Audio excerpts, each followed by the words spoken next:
आवागमन को दुख अति भारी, आवागमन का दुख अति भारी, ताको समझ गहो नर नारी।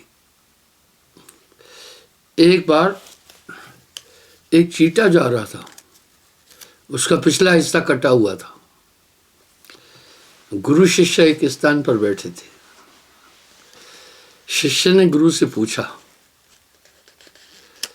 गुरुदेव ये कभी मनुष्य भी बना क्या? यहां मैं आपको एक बात बताना चाहता हूं, जो भरोसा नहीं करने वाला है वो कहेगा ये कपोल कल्पित बातें हैं। आपने जितने भी जन्म लिए सब अंदर याद है। मैं इस बात का उल्लेख कई बार कर चुका हूं। इंसान के पास 3 मेमोरी है। एक भौतिक शरीर की, आप देख रहे हैं कोई अक्लमंद है, कोई अनपढ़ है, कोई अच्छा बोल लेता है, कोई अच्छा नहीं बोलता, ये मैटर नहीं करता। हमारी आत्मा सब में एक ही रूप में है। ये शरीर की कमी है। आप देखते हैं किसी के बाजू मजबूत है, आप देखते हैं किसी की आंखें तेज है, आप देखते हैं धावक है, कोई अच्छा दौड़ता है। इसी प्रकार ये ब्रह्म तो केवल शरीर के धारण करने से होता है। आत्मा इन संज्ञाओं से कहीं बहुत परे है।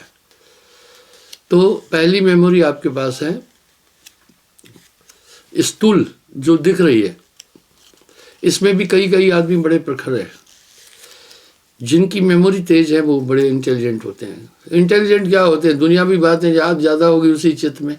पूरा मसौदा ही आत्मा को उलझाने के लिए है, जितनी भी चीज़ है। इसलिए साहब यहाँ व्यंग कर रहे हैं, बड़े बड़े ज्ञानी जो बह जाई कहो मसा क्या लेखे माई। पर ये जब बातें बोलेंगे तो एक ठेलुआ आदमी कहेगा पता नहीं इनका दिमाग खराब है, क्या क्या बोल रहे हैं। तो दूसरी मेमोरी आपकी अंतःकरण की है। अंतःकरण में आपको सब याद है, 100 जन्म तक की बात याद है। कुछ बच्चे जन्म से ही एक आकांक्षा करते हैं कि मैं डॉक्टर बनना है, टीचर बनना है। वो ऐसी लाइन क्यों चुने? अनजाने में भी कह लेते। एक बच्चा बोल रहा था मैं पायलट बनना है। ये सुफुर्णा साधारण नहीं है, इस सुफुर्णा के पीछे कारण है। तो हर आदमी के पास 100 जन्म तक की बात याद है। लेकिन जो आपकी आंतरिक मेमोरी है वो बड़ी सुपर है। मैंने प्रैक्टिकल चीज़ों का कई बार उल्लेख किया है। सतलोक में जाने के बाद ऐसा कतई नहीं लगता है कि हम पहली बार आए। ऐसा नहीं लगता है। बरबस वहां ये होता है, ओ यहां तो हम पहले ही रहते थे। ये ठीक वैसा ही होता है। स्वप्न देखने वाला आदमी खो जाता है कुछ अलग अलग संसारों में। इस संसार का कोई बोध नहीं होता है उसको। आप सोचे ना ये कोशिकाएं तो हैं, लेकिन जब वापस जागता है तो दुनिया का बोध नए सिरे से नहीं लेता है। मैं अपनी बात बताता हूं। कभी कभी आदमी सुसुप्ति में चला जाता है। कोशिकाएं शरीर की सभी काम करती है अपनी अपनी। मैंने इसका भी उल्लेख किया है, इंसान सोता क्यों है, जागता क्यों है, स्वप्न क्या है। इंसान सोता इसलिए है कि जागृत अवस्था की ये कोशिकाएं काम करके थक जाती है। ठीक वैसे ही जैसे आप भौतिक में काम करके हाथ पांव थक जाते हैं तो बैठ जाते हैं, इस तरह ये सो जाती है। इनके सोने के साथ निद्रा अवस्था की कोशिकाएं वो जाग जाती है। अभी वो क्या कर रही है? अभी सोई है। जब दोनों कोशिकाओं में इंटैक्ट हो जाता है, हार्ट इंटैक्ट होता है, तो फिर अनिद्रा का रोग हो जाता है। इसको डॉक्टर लोग नहीं समझ पाते। इसलिए किसी इंसान को सोया हुआ है बरबस मत जगाना, इससे उसके दिमाग पर असर पड़ेगा। इसलिए जो बुद्धिमान आदमी है सोए हुए को एकाएक बरबस नहीं जगाते हैं। तिस पर भी बच्चों को तो कभी जगाना ही नहीं। उनकी कोशिकाएं कोमल हैं। बच्चों को अगर नींद से जगाओ बहुत रोते हैं, वो कोशिकाएं बड़ी डिसबैलेंस हो जाती है। कोशिकाओं का खेल है। इसी तरह जब निद्रावस्था से आदमी नींद से क्यों उठता है? निद्रावस्था दिखाने वाली कोशिकाएं रात भर आपको स्वप्न दिखाकर थकती है। वो कहती है अपन सो जाना है, वो सो जाती है। जैसे वो सोती है, रात और दिन वाला हिसाब है, तैसे पुनः ये जागृत अवस्था की कोशिकाएं जाग जाती है। ये कोशिकाएं आपको फिर दुनिया दिखा रही है। अब देखो आपकी आंखों में जो है, ये भी तो कोशिकाओं का खेल है। आप दुनिया देख रहे हैं, आपके मस्तिष्क में भी तो कोशिकाओं का खेल है। अलग अलग सोपान है इनके। इसी तरह सुषुप्ति की कोशिकाएं हमेशा वो कुंभकर्ण की तरह है, सोई रहती है। वो विरल दिन जागती है। जब वो जाग जाती है, सभी चेतनाओं को कस देती है। कभी कभी आपने देखा होगा, आप ऐसी, इसको गहरी निद्रा भी लोग कह देते हैं। एक ऐसी निद्रा में आप पहुंच जाते हैं, आपको दुनिया का कोई पता ही नहीं चलता है। इवन उठने के बाद भी आप दरो दीवार को हैरान होकर के देखते हैं, मैं कहाँ पर हूँ। ये स्थिति सबके जीवन में आती है, पर इसको कोई नोटिस और गंभीरता से नहीं दे रहा है। ये आती है अवस्था। इसी तरह कंसंट्रेशन से कुछ लोग आगे चक्र की कोशिकाएं जगाते हैं। ये एक साधना है। जब कंटिन्यू उन कोशिकाओं पर आपका कंसंट्रेशन रहता है, चाबी यही है कंसंट्रेशन, और कंसंट्रेशन की चाबी सुमरण है। जब ये कोशिकाएं जग जाती है तो आपको भविष्य का ज्ञान दे देगी, भूत भविष्य का आपको ज्ञान दे देगी। इन कोशिकाओं में ज्यादा ताकत है। क्या खेल है शरीर के अंदर। कानों को सुनने के लिए भी कोशिकाएं काम कर रही है, अलग कोशिकाएं हैं। क्या कारीगरी से ये काया बनाई हुई है। आंखों को देखने वाली कोशिकाएं भी अलग किस्म की है। और इतना क्रिटिकल मनुष्य की बॉडी की संरचना है। आप जो बोल रहे हैं वो कोशिकाएं अलग है, वो अपना काम कर रही है। आपकी नासिका में कोशिकाएं सूंघने का काम कर रही, वो अलग किस्म की है। एक आदमी मुझे बोला कि गुरुजी मुझे खुशबू बदबू का पता नहीं चलता है। मैं बोला हाँ, तुम्हारी नासिका की कोशिकाएं खराब हो चुकी है। बोला मुझे खुशबू बदबू का पता नहीं चलता है। मैं बोला ये कोशिकाओं का अंतर है, इसलिए तुम एक व्यायाम करना। उस व्यायाम के लिए अक्सर मैं लोगों से कहता हूँ वो व्यायाम अवश्य करें। पूरे शरीर के लिए अच्छा है ये, आंखों के लिए, दांत के लिए, ताकत से। लेकिन मैंने इसका नमूना कई बार दिया है। इस तरह सुनने आदमी कम हो जाता है। क्यों हुआ? जो श्रवण में हम सबको सहयोग देने वाली कोशिकाएं हैं, डिस्टर्ब हो गई है, इसलिए नहीं सुनाई दे रहा है। ठीक वैसा ही तो है, जब इंसान कोई नहीं चल पाता है तो सीधा कहता है डॉक्टर भाई तुम्हारी नसें जो है प्रॉपर ब्लड सप्लाई नहीं कर रही है। पूरा कोशिकाओं और स्नायु मंडल का इसका खेल है। इसी प्रकार से कुछ सहस्त्रसार में जाकर कोशिकाओं को जगाते हैं, वो थोड़ा टफ है। कुछ दशम द्वार में जाकर कुछ सुषुम्ना को जगाते हैं। आप सोचना सुषुम्ना को जगाना है। सुषुम्ना जागने के बाद आदमी तुरीयावस्था में पहुंच जाता है। दशम द्वार की कोशिकाओं को जब वो खोलता है तो तुरीयातीत अवस्था में पहुंचता है, और तुरीयातीत अवस्था में योगेश्वर पहुंचते हैं। आखिर शिवजी एक लंबी दीर्घ साधना क्यों कर रहे हैं? वो काफी ज्यादा एकाग्रता के बाद खुलती है। कभी कभी आप देखते हैं डॉक्टर लोग मरीज का ऑपरेशन करते हैं, वो बड़ा लेंथी ऑपरेशन होता है, 12-12 घंटे का ऑपरेशन होता है, क्रिटिकल ऑपरेशन होता है। इसी तरह सुषुम्ना, यहाँ भी नाड़ियों का खेल है। आपको वर्तमान में पूरी दुनिया जो दिखा रही है ये आपकी ईंडा पिंगला नाड़ी है। इस तरह से जब आप थोड़ा आंतरिक संसार में जाकर देखते हैं तो सुषुम्ना खुलने के साथ में वो नाड़ी जब खुल जाती है, आप एक अद्भुत दुनिया में चले जाते हैं। उन नाड़ियों की क्षमता, योगी लोग इसको समझते हैं। उन नाड़ियों की क्षमता बहुत ज़्यादा है। उदाहरण के लिए हमारे शरीर में कुछ कोशिकाएं हैं जो याद दिलाती है, लेकिन कुछ ऐसी कोशिकाएं हैं वो हमें क्षण भर के लिए चीज़ें याद दिला देती हैं। अगर मैं आपसे, आप मुझे सुन रहे हैं, अगर मैं कहूँ भैया 1 मिनट में जो पिछले 1 मिनट में मैं बोला जैसा पूरा बोल सकते हो, मिसिंग हो जाएगा। इस तरह वो कोशिकाएं जब जाग जाती हैं दसम द्वार की, तो वो तुरीयातीत अवस्था को प्राप्त होता है। यहाँ तक योगेश्वर जाते हैं। अब यहाँ साहब एक बात कह रहे हैं,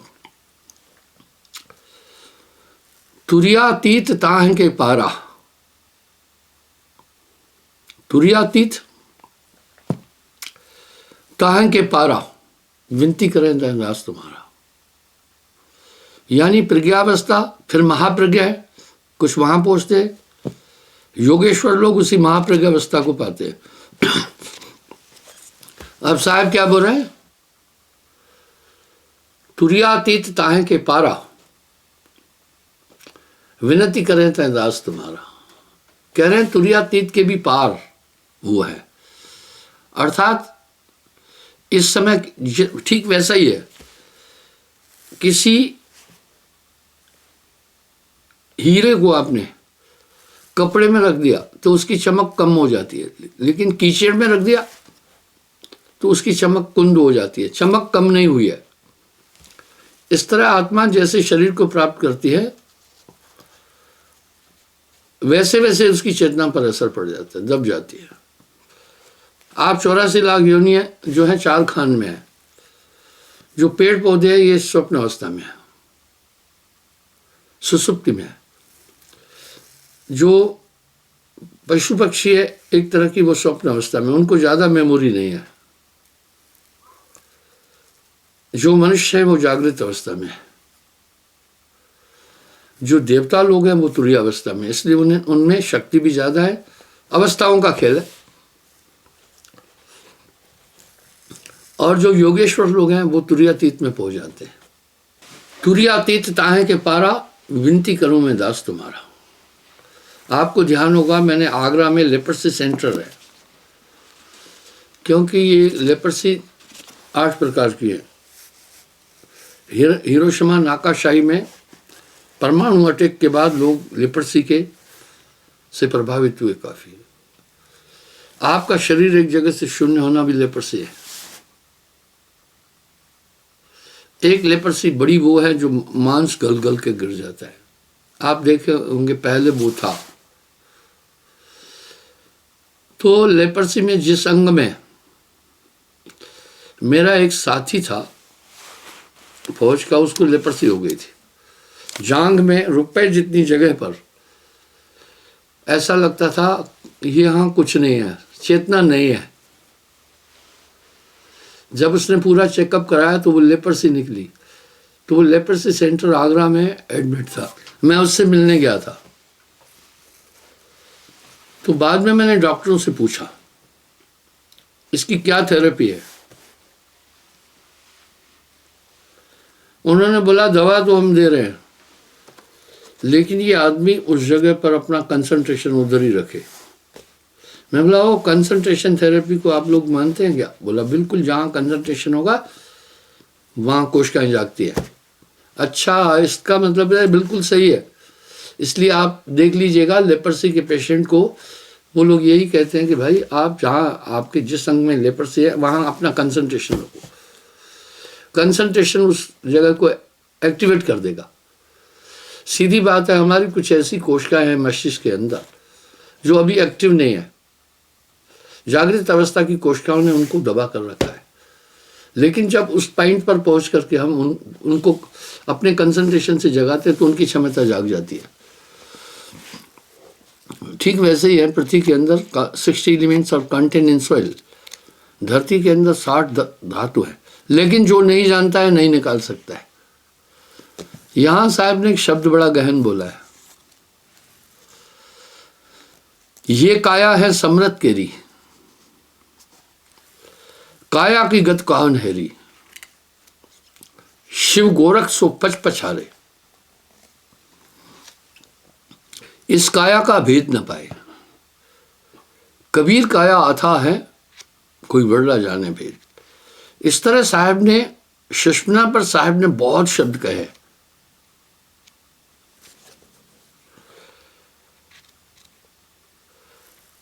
नानक देव जी ने भी कहे, संतों ने भी कहे, लेकिन वो विराम नहीं है। सुषमना वो विराम नहीं है, वो एक रास्ता है।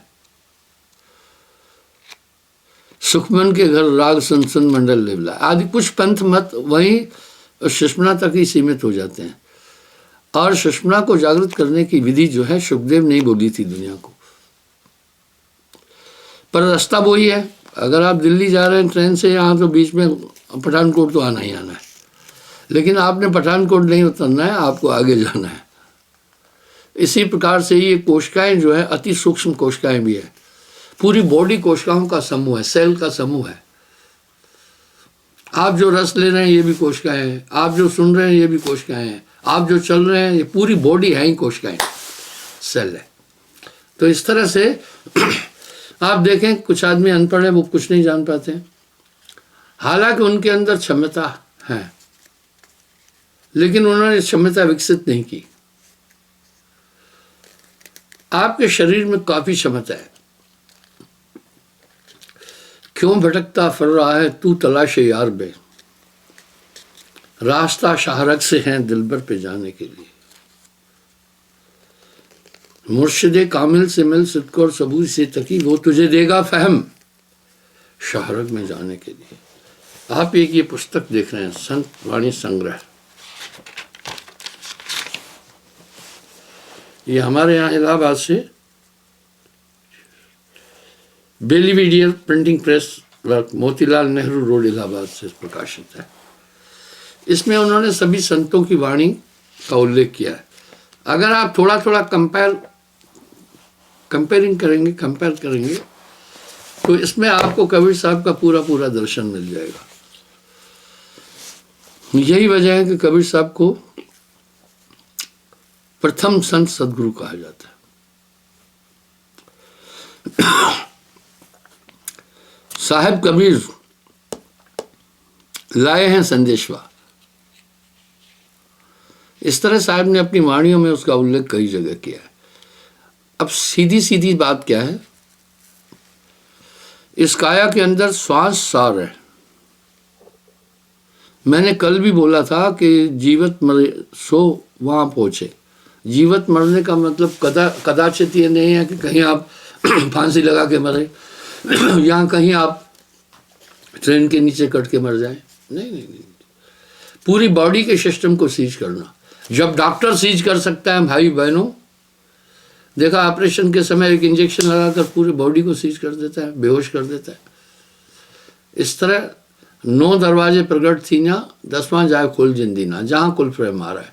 तो साहब की आइडियोलॉजी में बड़ी सार्थकता है। कभी कभी अबूझे लोग साहब को हल्के में लेते हैं, लेकिन आप विचार करें, आज उन पर पीएचडी हो रही है। जरूर शोधकर्ता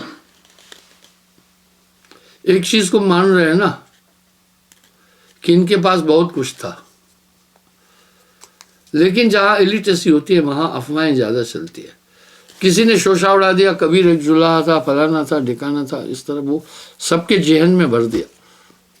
वास्तविकता ये नहीं है। आपको आज आगे में मैं बताऊंगा, तो वो तो कई जगह लिखे हैं कि मैं वहां से आया हूं। तो देखिए, जा से मिटे तेरो जन्म योनी आवागमन न हुई। कह रहे जैसे तुम्हारा जन्म मरण मिट जाए, आवागमन फिर न हुआ। गुरु जगत में बहुत कहावे, मंत्र देत है काना, उपजे बिन से भव सागर में भेद मरम ना जाना। अंधा अगुआ तह पुर माही, बहु अंधे तह पाछे जाई। वेद पुराण भागवत गीता सब मिल रही, डिठाई ढिड़ाई धन सोई, जीव सफल सोई प्राणी, निज पूरे गुर पाई। चोर और साव जगत में व्यापे, 100 लख पावे कोई। अब पूरा गुरु जो दुनिया चिल्ला रही है, ये पूरा गुरु का शब्द भी साहब ने दिया है। सार शब्द दुनिया चिल्ला रही है, उसका फाउंडर ही साहब है।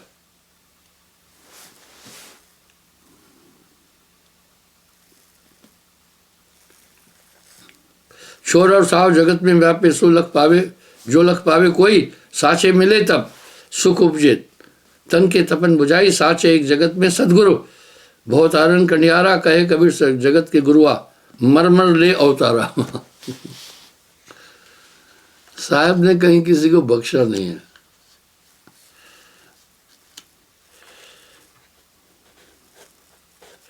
कह रहे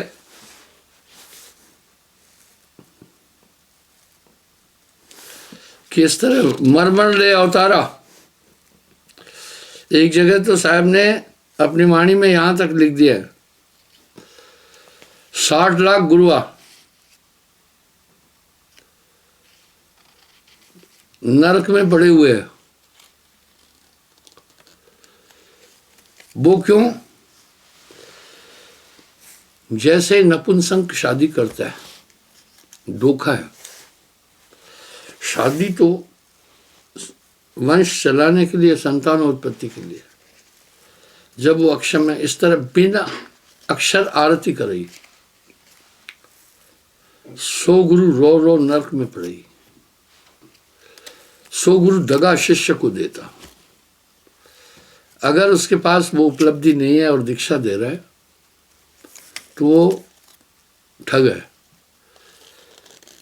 फिर साहब आगे एक शब्द और बोल रहे, अंधा अगवा तेह पुरमाई, ब अंधे तह पाछे जाई। तो बंधुओं, इस प्रकार साहब की वाणी निस्संदेह एक चेतावनी है। दूसरी बात यह है, सुषुम्ना खुलने से एक उपक्रम है। सुषुम्ना जैसे नींद में जाने के लिए आप एक उपक्रम नहीं करते, बिस्तर पर एक आराम की पोजीशन में लेट जाते हैं। जब वहां लेट जाते हैं उसके बाद बाकी चिंतन कम कर देते हैं, आंखें बंद कर देते हैं। निद्रा अज्ञान के द्योतक है, इसलिए आदमी अंधकार करके तब नींद में जाता है। सीधी बात है, निद्रा अज्ञान की द्योतक है। जब निद्रा में जाने का उपक्रम है, इसी प्रकार अंदर की दुनिया में जाने का भी एक उपक्रम है। यहां साहब एक चेतावनी भी दे रहे हैं, ये घट मंदिर प्रेम का मत कोई बैठो धाय। ये घट मंदिर प्रेम का मत कोई बैठो धाय, जो कोई बैठे धाय के बिन सिर सेती जाए। यानी बिना बूझे इसमें घुसना नहीं। बिना बूझे जो इसमें घुसता है फिर लौटता नहीं है। इसलिए गुरु तो एक पूरा पूरा सूत्र दे देता है। तो सुषुम्ना नाड़ी जब खुलती है, क्षमताएं अभी से काफी बढ़ जाती है, लेकिन सुषुम्ना ही सब कुछ नहीं है। कुछ लोग थोड़ी बहुत अंदर की चीजें देखकर अहंकार करते हैं कि अब हम पहुंच चुके हैं। नहीं, जाना है दूर मुसाफिर काहे सोए। एक पॉइंट पर आकर साहब कह रहे हैं, जाप मरे अजपा मरे अनहद भी मर जाए, सूरज समानी शब्द में बाको काल न खाए। बड़ा साफ साफ चेतावनी दे रहे हैं। तो बंधुओं, इस प्रकार से सुमरण एक आयाम है सुषुम्ना में जाने का। जब आप सुषुम्ना में चले गए तो बॉडी सीज हो जाएगी पूरी। सुषुम्ना में जाने के बाद वहां की कोशिकाएं खुलती हैं, जो जागृत अवस्था की कोशिकाओं को सुप्त कर देती है। ऑटोमेटिक ये हो जाता है। जैसे आप नींद में अगर चले गए तो स्वाभाविक जागृत अवस्था की कोशिकाएं आपकी सो गई, वो काम नहीं करती है फिर, और निद्रावस्था की कोशिकाएं काम करने लगती हैं। ठीक इसी प्रकार सुषुम्ना में जाने के बाद बाकी शरीर को संचालित करने वाली कोशिकाएं सो जाती हैं। क्यों सो जाती है? शरीर को संचालित करती हमारी श्वास है। जब हमारी श्वास सिमट जाती है तो ऑटोमेटिक स्थूल शरीर की कोशिकाएं काम नहीं करेगी। अभी हम सब बैठे हैं, आप मुझे देख रहे हैं, सुन रहे हैं, कंप्यूटर काम कर रहा है, एलईडी काम कर रही है, माइक काम कर रहे हैं, बाकी इंस्ट्रूमेंट काम कर रहा है, लाइटें जल रही है। एक बिजली अगर ऑफ हो जाए तो पूरा मामला अंधेरा ही अंधेरा है। इसी प्रकार से श्वास ही शरीर को चेतन करती है। साहब ने श्वास पर भी बहुत शब्द कहे हैं। श्वास सूरत के मध्य में कभी न न्यारा हुए, ऐसा साक्षी रूप है सूरत में रस से जोए। तो बंधुओं, जिस समय सुषुम्ना में पहुंच जाता है तो एक अवस्था बन जाती है, पूरी कोशिकाएं जो जागृत अवस्था की है वो बंद हो जाती है। बंद क्यों हो जाती है? उनको श्वासा संचालित कर रही है, उनको श्वासा और आत्मा संचालित कर रही है, और आत्मा है ही प्राणों में। उसके बाद फिर आत्म शक्ति जो बढ़ जाती है उसके द्वारा वो वहां पर 1000 गुना ज़्यादा अभी से चेतना बढ़ जाती है।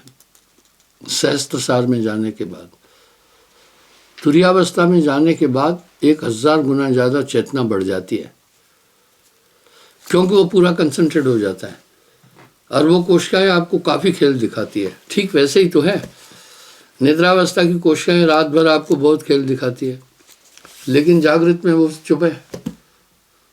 इस तरह जागृत अवस्था की कोशिकाएं अभी अपना काम कर रही है, निद्रावस्था की कोशिकाएं चुप है। ठीक इसी प्रकार से सुषुम्ना के अंदर की जब इंसान जाता है वो कोशिकाएं जाग जाती है। जब ये इसकी कुंजी सुमरण है। क्यों कुंजी सुमरण है? क्योंकि हमारे शरीर की ये चेतन अवस्था का आधार ही प्राण है, सांसों का आवर्तन परावर्तन है। तो ये जब उलट जाता है ना, पवन को पलट कर शून्य में घर किया, धर में अधर भरपूर देखा। साहब तो बड़ा साफ साफ संदेश दे रहे हैं, पवन को पलट कर शून्य में घर किया, धर में अधर भरपूर देखा, कहे कबीर गुरुपुर की महर से त्रिकुटी मत दीदार देखा। तो वहां पर वो कई खेल देखता है। कुछ लोग ये खेल थोड़े से देखकर अहंकार करने लगते हैं, सिद्धियां भी आ जाती है, शक्तियां भी आ जाती है। नहीं, चलना तो है दूर मुसाफिर काहे सोए रहे। जब तक गुरु आपको प्रमाणित नहीं करता है आपकी मंजिल, तब तक आप चुप रहे, आप काम करते चले। तो इस प्रकार से श्वासाओं में, जब श्वास सूरत के बीच में श्वासाएं जब आपने कंसंट्रेशन से डाइवर्ट कर दी, इसका सीधा मतलब है कि जागृत अवस्था को ऑफ करना। जागृत अवस्था भी भ्रमांक है, जैसे स्वप्न अवस्था भ्रमांक है। स्वप्न में देखी हुई सब चीज़ों का जागृत अवस्था में कोई महत्व नहीं होता है। ठीक इसी प्रकार तुरिया में जाने के बाद जागृत और स्वप्न दोनों का महत्व खत्म हो जाता है।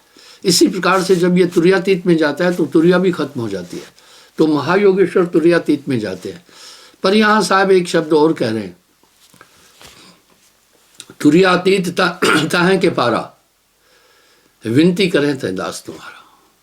इस तरह से सुमरण में बहुत बड़ी ताकत है। साहब ऐसा नहीं कह दिए सुमरण से सुख होता है। वाह क्या बात है, सुमरण से दुख जाए, कहे कबीर सुमरण किए साईं माए समाए। जब तक संयम साधना सब सुमरण के माँ। इसलिए चाबी यही है, ये नहीं भूलना। और सुमरण को जोगी तपस्वी नहीं मानते थे, साहब ने ये सुमरण को ज़्यादा महत्व दिया। और इस धारा में सुमरण जरूरी है, और ये चलते फिरते भी हो साहेबन की।